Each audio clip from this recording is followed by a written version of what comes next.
Welcome back. Well, here we are again, Deep South Tour. This is the end of April this year, and we're picking up the ride. We're on our way to Bluff, travelling from Te Anau. And the last video I put up a couple of weeks back had us stopping at a place called Oropuki to put on some wet weather gear because we could see that the weather was coming in. And for sure that's what we've got. Now riding through Southland, and well, probably anywhere in the country to be honest, you can expect the weather to change in you. You can plan a summer ride and think, yeah, we're going to be fine, it's going to be dry, and you can have torrential rain. Talk to anybody in the North Island about that. So this was a late April ride, kind of pretty late autumn I suppose. You wouldn't want to be going too much later than this.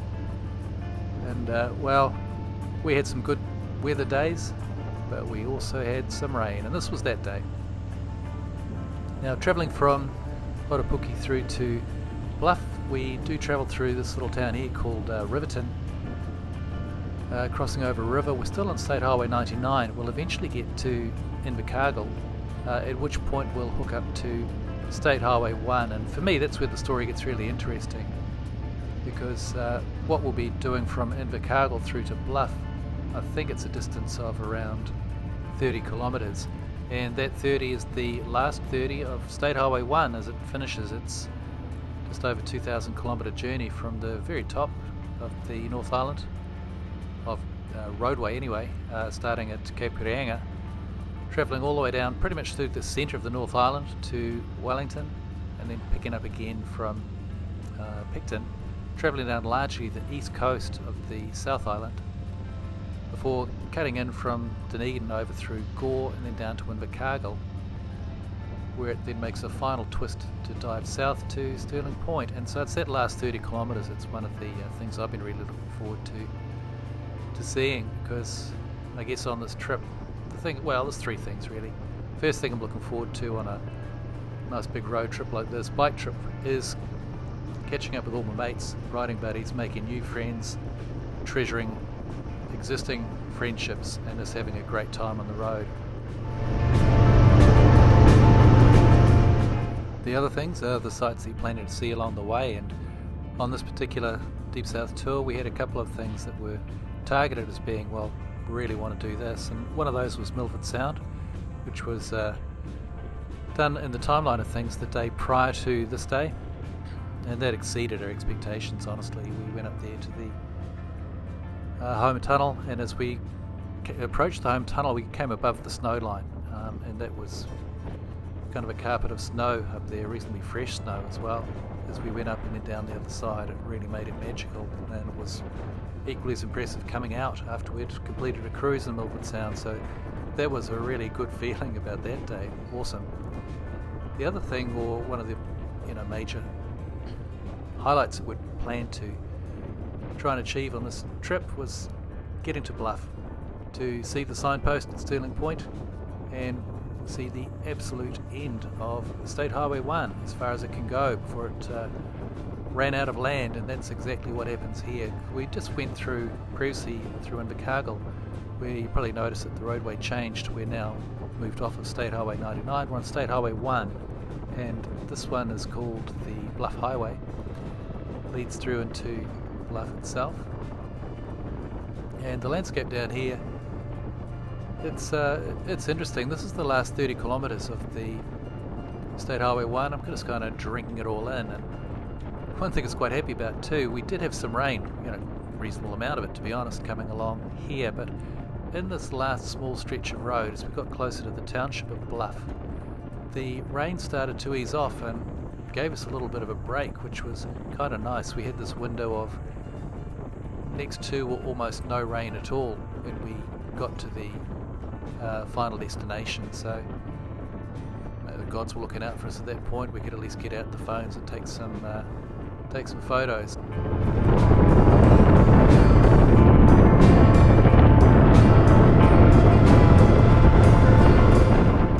Now to our left here, as we travel along this road, there's a body of water. It's kind of inland.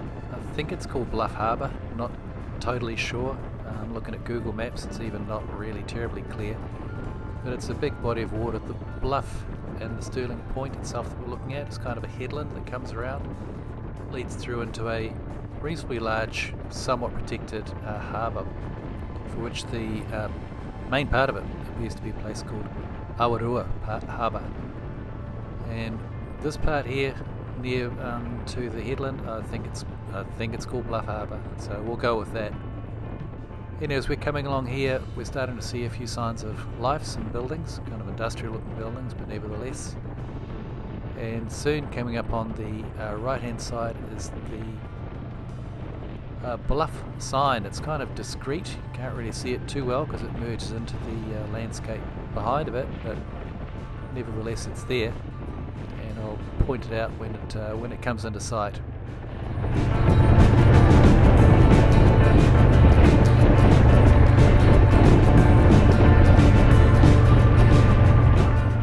Coming up here on the left there's a little green sign which, if you take a look at it, says Bluff established 1824. But despite that signalling 200 years of Bluff being established, it's a little bit of a blink and you miss it moment. However, a little bit of a bigger sign coming up here on the right hand side, just beyond the blue building. You can see it there, just kind of rust coloured, Bluff. So we're definitely reaching into the deep into the region now, and we are soon approaching, as we can see, little bits of civilization, some kind of industrial areas as we approach, getting closer to the Bluff Township itself.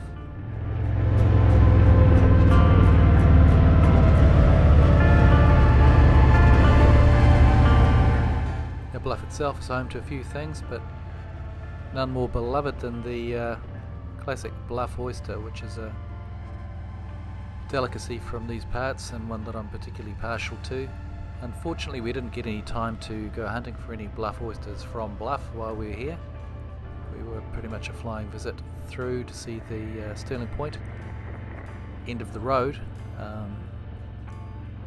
and then after getting through all of that, we were heading back to Invercargill to take our lunch at the Motorcycle Mecca cafe with museum attached. So it's always important to leave something else to do next time you come into these into town. A few things left for me to do is to get a Bluff oyster in Bluff, and the other thing is to spend a little bit of time inside the Motorcycle Mecca museum in Invercargill. Fascinating place. We had a great meal inside the cafe, but we didn't have time to spend, you'd need a couple of hours I expect to get through the museum itself, but certainly it's on my list for next time, that's for sure.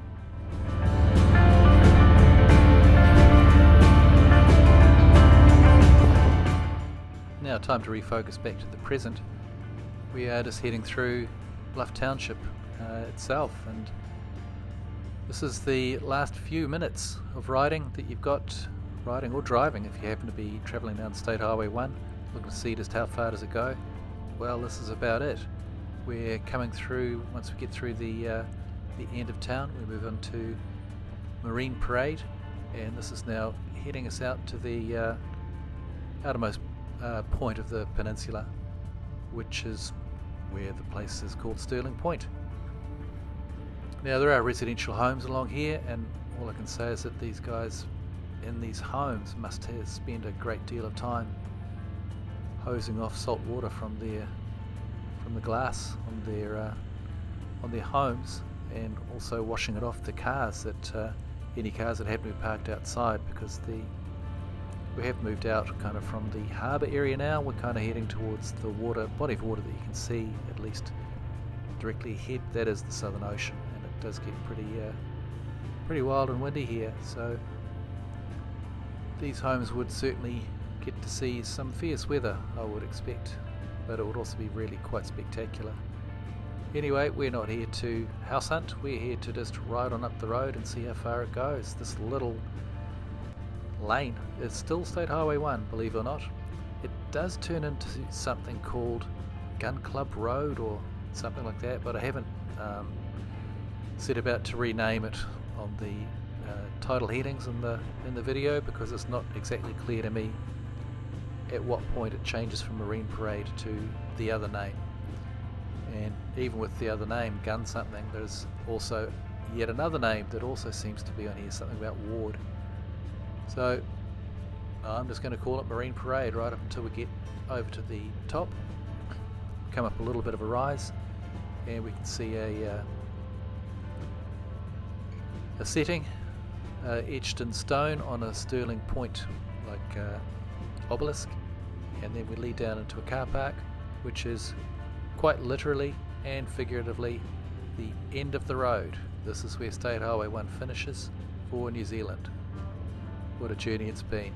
Anyway, on this note, I'm going to close this one down and let you enjoy as we come into parking at Stirling Point Bluff. This is the very last section of State Highway 1.